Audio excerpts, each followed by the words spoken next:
ঠিক কোথা থেকে শুরু করব বুঝতে পারছি না। ছোট থেকেই মায়ের লড়াই দেখে বড় হয়েছি। পরিশ্রমী আর প্রতিবাদী তো হতেই হতো। মা বলে, তুই পেটে থাকাকালীন আমি ভাবতাম আমার মেয়ে যেন দিব্যা ভারতীর মতো সুন্দরী হয়। তখন থেকেই নিজের জন্য সব চাওয়া বন্ধ করে দিয়েছে।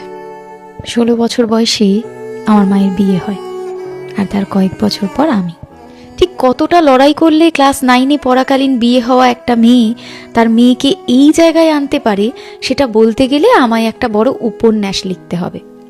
ছোটবেলায় মা যখন পড়াতে বসতো, কিছু জনের মুখে শুনতাম, নিজে কত শিক্ষিত, মেয়েকে বিদ্যাসাগর বানাবে। মা, আজ তুমি জিতে গেছো। তোমার মেয়ে আজ তোমাকে আগলে রাখার ক্ষমতা বানিয়েছে। ঠিক এখানেই তুমি জিতে গেছো।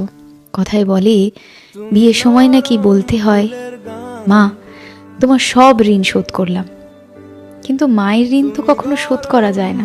অথবা বলতে পারো, তোমার ঋণ আমি শোধ করতেই চাই না, কারণ সবকিছু শোধ হলে মানুষ হারিয়ে যায়। কিন্তু আমি তো তোমায় সারা জীবন আটকে রেখে ঋণ বাড়াতে চাই। ভালো থেকো। তোমার স্বপ্ন পূরণের দায়িত্ব আজ থেকে আমার।